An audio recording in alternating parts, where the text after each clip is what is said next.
These 12 heroes enter a forbidden land of the Dark Lord Beast to kill him. After traveling through the Darklands, they finally face the beast of the Dark Lord, Clevatess. These heroes have special weapons, made by their king, to slay the beast. And now they are here to kill this beast, Clevatess, on their king's order. When all the heroes attack Clevatess simultaneously, he instantly makes a sandwich of the strongest hero. The other heroes almost wet their pants, but still try to attack him. However, he pierces their hearts by stabbing them with his tails. Just then, the only female hero among them, Alicia, attacks Clevatess. She is able to land a blow on Clevatess's horn. In response, he slashes her one eye and finishes everyone. Later, in the kingdom of these heroes, the blacksmith forges weapons from a special forge. Just then, Clevatess appears in the city, and everyone starts to run to save their lives. Clevatess's goal is clear this time, and he is now about to destroy everything that stands in his way and slay the king. This time, he is the invader in their land. The troops try to defend their kingdom and attack Clevatess. Just then, a soldier informs the king that the Dark Beast has descended into their walls. The king realizes that the heroes they sent have failed in the quest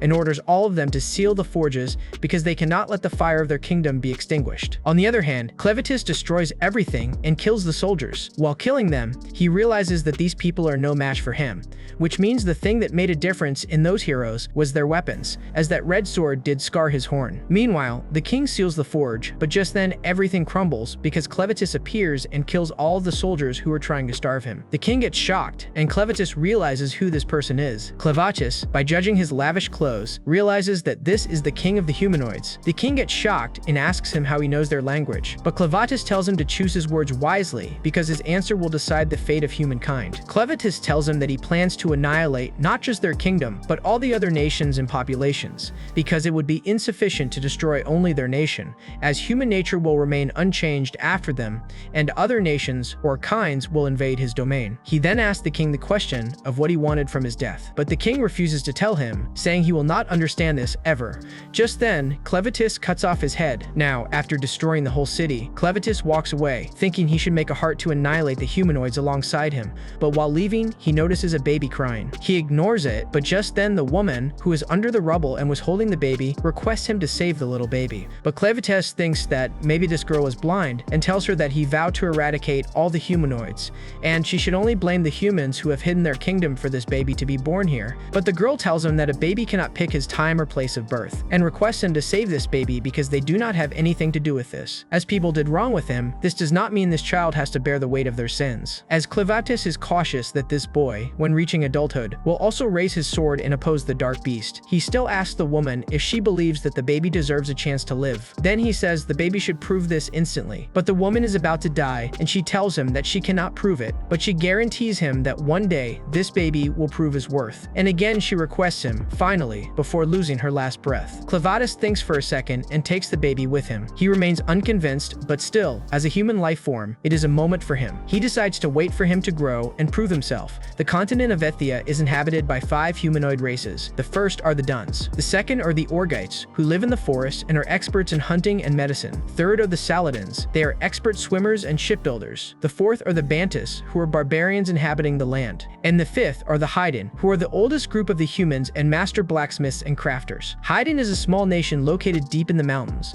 and it is the only country capable of crafting weapons using special minerals. The secret of this smithing has been bound to the royal family of Haiden, who reside in the capital city. The Haiden have long interacted with the Duns to trade weapons, and as a result, most of the modern Haiden are a mix between Haiden and Duns. Pure Haiden blood is now very rare. There are worlds outside the continent of Ethia, but they remain a mystery to the 5 races. The reason is that the areas outside Ethia are the territories of the Dark Beasts, and they are protected by the 4 Lords of Beasts. In the Luna Mountain, which is the territory of Clevatess, the baby he brings with him keeps crying, and he does not know how to raise a child. The baby cries from hunger, but Clevatess also does not know what to feed him. He uses his power to heal him, but the solution is only temporary, not permanent. He also wonders why he is wrapped in the cloth, and he cannot leave him alone. Just then, the baby again wakes up and starts to cry. The baby pees himself, so Clevatess picks him up and drops some insects on him. These insects are unique. They don't consume blood or flesh. These insects remove excretions without consuming blood and flesh, so he uses them to clean the filth from the baby. But after cleaning, the baby again starts to cry. Now, Clevatess realizes he has decided to adopt him. Clevatess actually thought that the baby would mature over a few nights, but he is at his limit because not even a day has passed yet. He also wonders why he accepted the woman's offer, but now he cannot revoke his decision because his pride as a Lord of Dark dark beast prevents him from doing so. So he decides to wait and witness his growth, goes back where he slew all the heroes, and realizes at this time that he actually needs the human woman. Later, the hero Alicia suddenly wakes up, does not realize what happened, and thinks she died. But when she notices Clevatess beside her, she instantly tries to draw her sword, but realizes she does not have one. Clevatess tells her that he disposed of all of their weapons and the corpses of her group,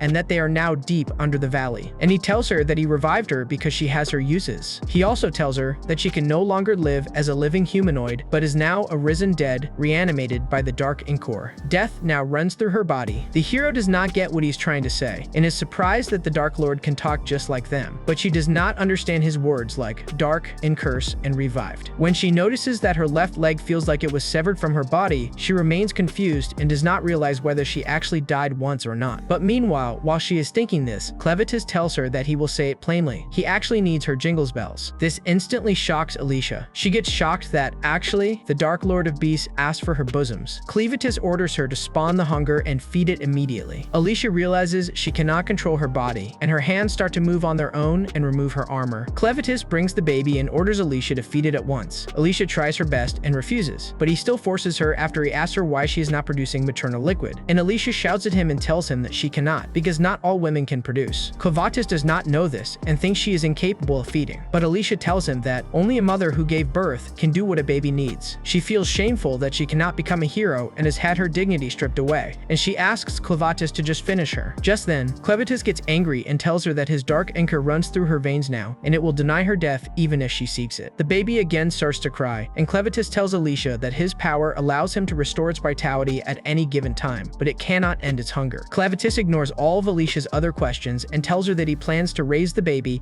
and requires it to mature into an adult form unharmed. And if her bosoms cannot produce milk, then he can use her for a different purpose. And he decides to acquire knowledge from Alicia, who tells him that she also does not have any experience with raising a baby. As Clevatess needs the knowledge about feeding its hunger, he again orders her to tell him what they need to do. And because of his anchor, Alicia cannot deny his order and tells him that if they do not know where the mother is, they will need to find a wet nurse. And she also tells him that a wet nurse means a woman who can produce milk for the baby in the mother's stead. And for that, they will need to hire one with coins. And for coins, they need an item that is worth something, like gems, so they can sell it. As this mountain is filled with special minerals, she tells him that he will be able to hire a wet nurse with just one piece. Alicia regrets that she has a good opportunity to land a strike on him, but does not have her sword. She also realizes that maybe it is just her thinking, because she would not be able to touch him. Clevatess decides to go find a wet nurse, but Alicia instantly stops him. And when Clevatess asks the reason, she tells him that even a small tiny dark beast is enough to turn towns upside down, and his terror and confusion with his massive body will bring destruction. Alicia gives advice to him to give her the baby, and she will find a wet nurse and take care of them, as she cannot let Clevatess wreak havoc in the village. But Clevatess refuses, though he also cannot travel in his form as this will affect the baby's growth. So he decides and turns into his human form with red eyes and a horn on his forehead. Alicia gets surprised by this form, and Clevatess tells her that he actually hides his original form in the shadows. But when she tells him that he has not completed it fully, Clevatess gives himself the name Clen and the baby Luna. And as for Alicia, he only asks her name because he does not know her and treats her like a servant, and they leave to find a village. Alicia remembers her childhood memory where she lived with her father, who did not have his half-leg, and he was the one who told Alicia about the stories of legends and heroes, that one day humans will unlock the true breadth of the world. He told her about the special crafted weapons of the Haiden that only heroes can wield, and one day they will defeat the Lord Beast and expand the land for the humans, and the humans can go beyond this continent to see how big the world is. And after hearing those stories, Alicia decided to become a heroine to expand the world. But now, in the present day, she is washing Luna in the river while Clen orders her to do things properly. After that, she dries Luna while Clen continues to give her orders and treats her like a pure servant. When she is done with cleaning Luna, she gives the cleaned Luna back. Clen tells her that even an insect could do a better job than her. Right now, they're at the same place where the heroes made a camp, and he calls it the base. But Alicia tells him that they just stored their non-combat gear and items there. Clen orders her to wash herself and remove the pieces of her armor she is wearing, and gives her Luna because most likely there will be some spare clothes in their camp. He also gets her Luna's wrap to clean, and tells her to wash herself because she is healthier than a dark beast. Alicia feels miserable, but she washes herself and cleans cleans Luna's wrap. And while cleaning it in the river, she notices the symbol of the hidden royal family on Luna's wrap and instantly thinks that Clen actually kidnapped Luna. Meanwhile, in the capital where Clen caused destruction, one of Haydn's royal guards comes to observe and verify the news of the capital being attacked. He gets surprised by all the destruction and remembers that the rumors about the king not being of sound mind were true because he believed the old tales. This man is the closest subordinate of the princess, and today was supposed to be the day of the naming ceremony of the prince and their plan to escape the child. He tries to find someone alive, and meanwhile another army from another nation finally approaches the capital. The man who is leading this army is named Darrell, who orders his subordinates to remain here and search for the king and the other members of the royal family, and he himself decides to go to his king and tells him that the Haydn kingdom has collapsed and is currently with no master. The other nation, Alcyone, will instantly march to the capital when they see this, and as the military is weakened, the Dark Lord might attack again, and they want to procure the art of arsenating Smith of the Haydn royal family, so they decide to invade it instantly. Darrell himself decides to return to the borders and reconstitute his force. On the other hand, Alicia asks Clen about the cloth and claims that he specifically kidnapped Luna because he is royalty. But Clen tells her that he does not care whether he is royalty or not, because Luna was entrusted to him by a woman whose form he possessed when he was demolishing the city. Hearing demolishing the city, Alicia again gets shocked. And when Clen reveals that he also killed the king, Alicia gets even more shocked. So Clen asks her to not get shocked at every detail, but Alicia cannot hold it because the news is all surprising for her. Anyway, Alicia tells him that Luna is very important and the royals must also be looking for him now, because he is of royal blood and only knows the art of arsenating smithing. Clen gets an idea that he should set his course to crown Luna as king, and he himself will become the guardian shadow and watch over him from above. Alicia gets shocked hearing this and thinks that she should not have said that because things have somehow become even worse. Now, they decide to go to find a wet nurse, and Clen orders Alicia to get the stone. Alicia calms herself, thinking that things will be alright because even if they return to hiding with Luna, no one will believe a mysterious man with a horn is his caretaker. She also wonders why Clen changed all his form but cannot fully conceal his horn, and she thinks maybe he does not realize it. She also wonders that it seems Clen is strangely obsessed with Luna, and if people discover his true identity or push him to the brink of death, he will surely eradicate all humanity. She decides to prevent this, thinking it is her final duty as the hero. While talking to Alicia, suddenly a man appears behind Clen and is about to strike him. Alicia tries to warn Clen, but he gets hit directly on his head, and a group of bandits surrounds them. Alicia thinks that a mere strike cannot cause an issue for the Lord of Dark Beasts, but Clen suddenly falls to the ground, and she gets surprised. Just then, another bandit strikes behind her head too, and she also loses her consciousness. Later, when Alicia wakes up, she finds herself in a cot among other persons. Her hands are tied behind her, and Clen is sitting near her, completely gone. Then Alicia asks him how this happened. He tells her Luna is also safe, so she does not need to worry. Alicia asks him how he could be defeated so easily, with just one strike, and thinks maybe his power also fell to the human level. But he tells her that is not the case, because this human body of flesh and lean muscles is not as strong as he expected, and he never imagined that he would be rendered unconscious. When Alicia asks him why he is not breaking him free, Clen reveals that he is in a human form and wants to maintain this identity until he enthrones Luna. He also wants to experience these facets of the human world. He asks Alicia to explain the situation and the people, so Alicia tells him that these are bandits, and as they have captured them alive, most likely they will sell them as slaves. She also asks him a favor to not assume all humans are like them because they are nothing but scum. Eventually, the bandits reach their headquarters and they unload all the slaves. While walking, they separate women and men, and suddenly one man tries to run away because he does not want to become a slave. But the bandit kills him to make a lesson for everyone that they cannot run, and if they do, they will be killed. While walking, the bald man asks Alicia to come with them, and Clen goes to the women's section, where a woman in charge of taking care of women and doing chores calls Clen to her. When she sees a baby with Clen, she calls a maid named Nell, who is doing some chores and accidentally falls on the ground. She has giant knockers. The woman, whose name is Carme, tells Nell to leave the cleaning because they got a suckler, and tells her to do her things and take care of the baby. Seeing the baby, Nell also gets happy. As for this place, it has a hole in the middle with water in it, and deep down, there's also a weapon crafted by the royal blood. Just like the 13 heroes, each have one for themselves. At their office, the other bandits bring her to their boss, whose name is Broco. They call Alicia separately because she was the one coming back from Luna Mountain, and she has a lot of stones from there. This man Broco actually has a dark beast tamed by him, because of which he controls all the bandits and became a leader when their original leader went to the dungeon. When the boss hears Alicia was coming from the path of Luna Mountain, he tells her that the rumors in town are that the 13 heroes who went to kill Clevatess failed in their mission, and in response, Clevatess Clevatess destroyed the capital and killed everyone. That there is now a disaster in the nation brings a massive opportunity for them. As order crumbles and law cannot be enforced, it is easier for them to make big money. Alicia gets angry at them and calls him a vile slave or scum, but Broco lets her babble as much as she wants and tells her that she might be thinking they are regular slave traders, but they are not. They also sell other products. It turns out to be a sword, like a Haydn Royal crafted one. Seeing the crimson light on the sword, Alicia gets shocked that it is a sword crafted by the Haydn. Broco tells her that this is a blueprint also known to the royal family. The redder the light, the higher the purity. But he explains that it does not matter because this is a counterfeit,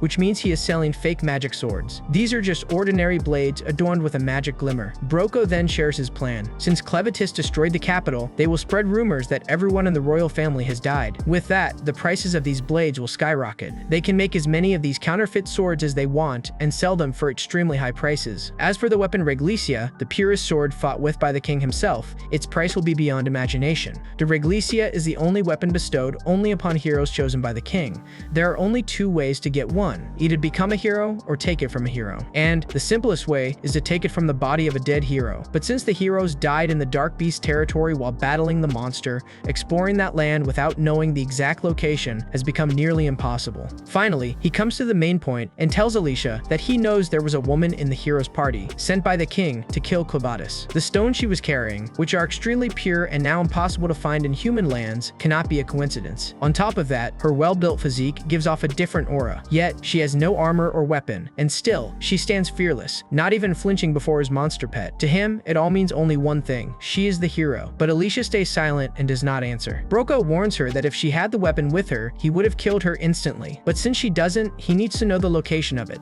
Alicia stays stubborn and refuses to tell him. So Broco orders his subordinates to make her spill the whereabouts of the Reglesia by tomorrow. He even tells them they can do whatever they want to soften her up until she has no fight left in her. His words excite the bandits, and they drag Alicia away. Meanwhile, Clen is working as a waiter in a restaurant where female slaves, the slaves in this place, are kept as service providers for the bandits. They cook, clean, and the women are even forced to give them pleasure. While Clen works, the girl Nell feeds milk to Luna. A bandit then calls her to fill their cups, so Nell puts Luna to rest and goes. Clen notices that Nell is often beaten by the men there. While he serves, Carme watches him closely. She thinks Clen is good at his work, but something about him feels strange. His horn looks like a half-orc's, yet paler than any she has seen, and his eyes are certainly unusual. Meanwhile, when Nell brings wine to a bandit, he intentionally trips her and drags her away to abuse her. Clen notices. Later, after the bandits beat her and leave her crying, Nell tries to go back to take care of Luna. At that moment, the bandits suddenly feel a heavy pressure on their heads and collapse. Clen has used his shadow to teach them a lesson. Nell crawls out from under the table in fear. Clen tells her that she will be a great wet nurse for Luna and informs her that he has a cross position prepared for her.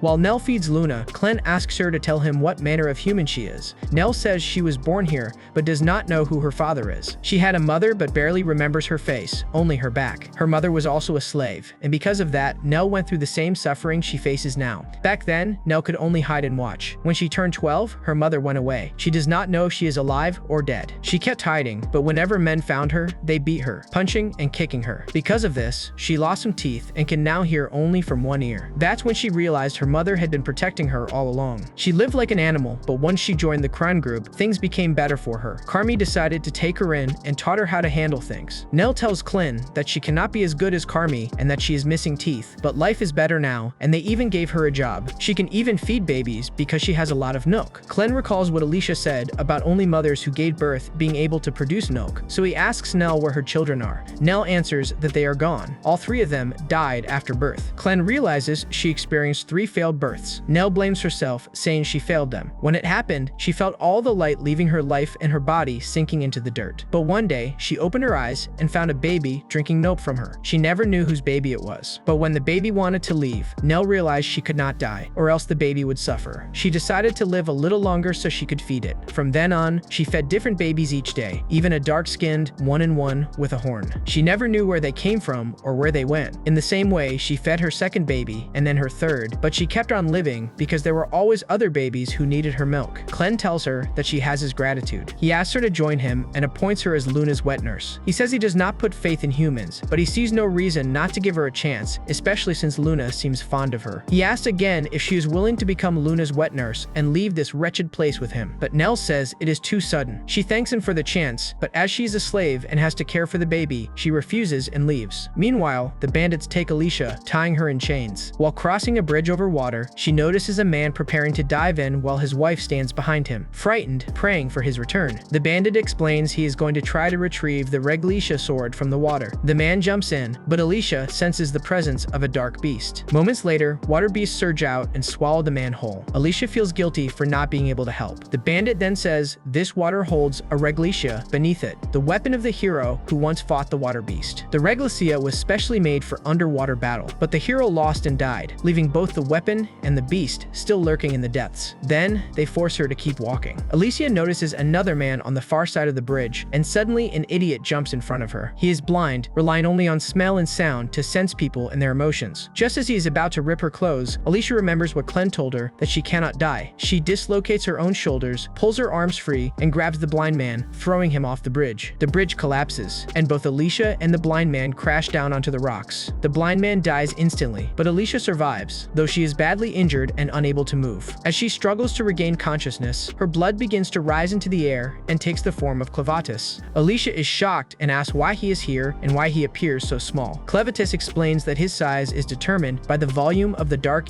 core inside her. Her blood is the reason she is still alive, and as long as she has value, he will keep her alive through the dark core. Alicia asks if pulling out the dark core means he plans to abandon her, but he rejects the claim. He says he is only delaying the process because he has a question. While she was caught in her adventure, he found a wet nurse for Luna, a woman named Nell. But when he offered her the chance to leave this place, Nell refused, even though, as a dark beast, he could clearly see she had been treated terribly by people. Alicia explains the reason. It may be because Nell is a slave child. Another reason is that her masters punish Lunaways harshly, sometimes chasing them to the ends of the world to kill them. That fear, Alicia says, is most likely the real reason Nell could not accept his offer. Clem asks Alicia for advice on what they should do now. Alicia tells him that they must get rid of these bandits, so Nell does not need to worry that they will chase her. She asks Clevatess to do this because it would be an easy task for him, but he refuses because he cannot afford to alert the other beasts and let his enemies realize that he has actually left his domain. This would cause problems in remaining close to Luna, as the other beasts would also invade his territory to get his domain. So he orders Alicia to get rid of all these bandits as soon as her body is completely healed. The blood of Clem again becomes liquid and goes back into Alicia, and suddenly all her broken bones, muscles, and injuries heal, but it gives her terrible pain. The bandits came down and were shocked that she was still alive, so they decided to defeat her. Now they did not need to hold back as she looked tough. The bandits attacked, but this time Alicia decided to fight them seriously. The cruelty they were doing did not deserve any sympathy. Alicia took one sword and decided to finish all of them. Meanwhile, Clem decided to find Nell. Meanwhile, Nell came back into the kitchen, and Carmi asked her where she was. Nell told her that she was feeding the baby. She ordered her to clean the dishes as a lot of work was pending. Nell instantly got to work. Carmi came and asked her that the bandits treated her roughly, yet she was still smiling, and asked if something good had happened. Nell told her that someone from the outside world had spoken to her and said she was just curious about what the outside looked like, as she was born here and did not know. Carmi revealed that most of the women here were either cast out from towns or had committed crimes, so she was not sure,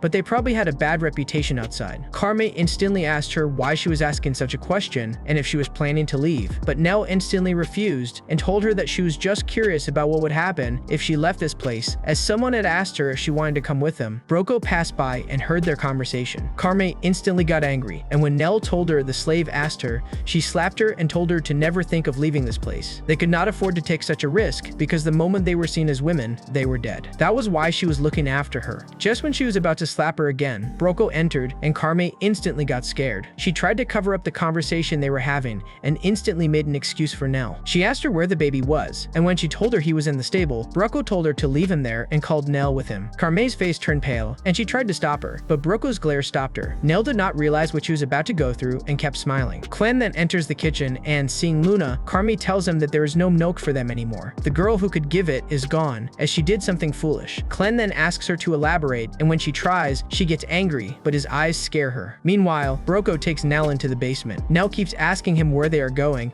but after reaching deeper points, Broko turns off the light. When it turns on, the same monster Betty stands right behind Nell. Seeing this, Nell gets completely scared. Broko tells her that she cannot leave, he cannot tolerate her as a traitor, and since she dreamed about going outside, it is treason toward them. The punishment is that she will be dinner for the monster tonight, and he commands Betty to eat Nell. Nell tries to run away and remembers Clem's offer, regretting that she should have grabbed his hand back then. That was the first time someone offered her anything, but now it is too late. BT instantly chomps on Nell and swallows her. Just then, Clen appears behind Broco. Seeing Nell swallowed up by the monster, Luna starts to cry, and Broco realizes someone is standing behind him. Broco does not recognize Clen and asks who he is. Meanwhile, BT gets scared just from Clen's glare. Broco orders Betty to eat him too, but the monster does not move an inch and suddenly goes crazy as Clen's glare terrifies him. Soon, he spits Nell back out, who's on the verge of death. When she lands, Luna reaches toward her and chooses her, telling Nell to take him away. Broco gets shocked and asks Clen what kind of magic he is using. Clen does not realize what he is talking about, so Broco tells him to show the magic he has. Broco pulls out crimson sand, puts it into a lamp, and because of the fire, the sand spreads through the whole cave. This affects the beast, and Betty instantly attacks Clen. Clen realizes he must do something about this form and wonders why Alicia did not inform him about this magic. Meanwhile, Alicia is handling the bandits, eliminating them one by one until only a few are left. The powerful one uses a hammer that breaks her sword and she falls to the ground. She decides she needs a blade that will not break so easily. Suddenly, she starts running in a direction and everyone begins chasing her. Clen's anchor heals Alicia, but it gives her unbearable pain. She reaches the water where the water beasts live. The bandits get shocked at what she is trying to do and follow her. Alicia climbs up and cuts the rope holding the structure beside the river. Everyone climbing to catch her falls into the water, where the dark beasts attack them. Alicia hides inside a barrel and goes beneath the water, where the king of the beasts is sleeping. The deeper she goes, the harder it becomes for her to survive, but because of Clen's dark ichor, she does not die. Though she is about to lose consciousness, when she finally reaches the ground, she sees the sword of the hero and instantly rushes to grab it. But in reality, it is on top of the king of these beasts, who is even bigger than Clevatess. The beast swallows both the sword and Alicia. But as its mouth closes, Alicia grabs the sword and instantly forces her way out of the beast. She decides to use the Reglisha. The reason the hero was defeated by this beast was that he could not fight under the water, but Alicia can fight the beast inside the water too. Alicia instantly swims back to the surface. The bandit gets shocked to see her, and the Reglisha just behind her. The monster also comes to the surface and tries to eat the bandit. Meanwhile, the other beasts remain on the surface as their king makes his move. The bandit begs Alicia to save them, but she ignores him and runs away as they deserve this fate. After eating all the bandits, the monster beast still goes back into the water. Just then, Clevatess talks to her through telepathy because of his dark ichor and asks her. On hearing his voice, Alicia complains that it was really a struggle, but Clevatess tells her that he had his own ordeal to overcome and tells her that the enemy wielded a power unlike anything he has ever encountered and gets angry that she actually hid the existence of magic from him. While sitting on Betty's dead body, Broco runs away while spreading the sand and wonders who that kid is. And while trying to go up, he suddenly sees Luna. Alicia approaches Clen and tells him that she has sprinted as fast as she can because she cannot disobey his command. Then she herself wonders, but this smoke is seeing a sword in his hand. Clen asks her, but before he could complete his sentence, Alicia instantly starts shouting that she has gone through so much trouble to obtain it, she cannot throw it away. Clen tells her he will not. And because the smoke is currently the real problem, as it is specifically targeting the dark beasts again, he asks her about magic. What magic? She says she does not know about that, but she tells him that she knows about it, but she cannot use it because magic is not something anyone can use. Someone with special talent can only use the magic. When Clevatess tells her that she is just a useless Alicia, Alicia instantly reminds him that one of the heroes he killed knew how to use magic. But, ignoring all this chit-chat, Clen tells her to move on because it is possible that Luna may already be dead. Alicia gets shocked and asks him what he will do if they find Luna dead. So Clen tells her that it is simple, he would lose all interest in humanoids. Alicia instantly realizes that it would be a problem because he is determined to destroy their world. Luna's presence only delays that, and now she must find Luna. Suddenly they see traces of blood being dragged, but Clevatess tells her that Nell was not in a state to move. So they assume that someone or something had dragged her, and they could not have gone far. They instantly decide to follow the blood. Nell is actually being dragged by the Broco bandit's boss because she keeps gripping his clothes while he is taking Luna away. As Broco was passing by and saw Luna, he tried to touch him, but when Luna started crying, the lamp exploded. Broco realized that this boy was born with magic talent and a pure hide, and so he instantly takes him. He threatens Nell that he will cut her hand. Just then, Alicia appears, and Broco threatens her that if she comes closer, he will finish the baby. Just then, Clen appears and sees that the kid has fought to his last breath. Broco gets scared and tells him not to come near, as the kid will lose one finger at each step. But Clen tells him to do as he will, because he will split him in half the moment he cuts off one of his fingers. Alicia stops him. As Broco is ruthless, he will cut his finger, and Clen's anchor healing will torment Luna, and she asks him to leave it to her. So Alicia decides to bargain with Broco, and shows him the sword she got from the water, the original and pure Reglisha, and tells him that he can take the sword and give her the baby. And he can decide for himself if he wants to run away afterward or attack them. But if he tries something funny, she will take that sword and cut him down. Broco noticed that Alicia is a hero, yet she is giving up her Reglisha easily, which confirms his suspicion. He is suspicious that this baby is royalty and demands more Reglisha. He asks her to bring back the other Reglisia of the heroes. Clen orders Alicia to tell him about the other swords that they are just towards, so Alicia tells him that they are in the gigantic cave in Luna Mountain. Just then, the Broco bandits boss pulls out a black smoke, puts it on himself and Luna, and strikes his sword at Luna, so he starts crying. This black smoke makes him invisible, and he decides to walk away quietly. But suddenly, Alicia wields the sword and two large pieces of Broco bandits boss, because she could not see him, but she could hear Luna's crying voice. Suddenly, Clen catches Luna. As for Nell, she's just on the brink of death, but because of her, they were able to make it just in time. Alicia asks him if he is going to leave Nell just like this, but Clen tells her that he cannot control multiple entities simultaneously with the Dark Inker, and her body is also severely injured. To mend her wounds, they must attain sources from another source. But Alicia tells him that they should go to any land to heal her because she gave her all to save Luna. And if she were Luna's mother, she would have Nell look after her. Clen tells her that he requires a Dark Inker to restore Nell's body, so she will be deprived of life while he heals Nell. Alicia, without a second thought, agrees to it. So Clen instantly pulls out his Dark Inkor from Alicia. After some time, Nell wakes up and is surprised at how she is alive. Nell realizes she now has teeth. Just then, Clen tells her that he used forced attachment, which looks like it works well, and Nell thanks him for saving her. But Clen tells her that she should thank the hero, Alicia. She was the one who chose to save her, risking her own life because her body was on the brink of decay, but it is not regaining fertility, and it will take some time for her to recover, and she will soon wake up. Alicia thanks Nell. Nell thanks Alicia. And Clen tells Nell that from now on, Luna will be in her care and gives her a new name, Nellru, as she has been reborn, and again asks her if she will join them, to which Nell instantly agrees.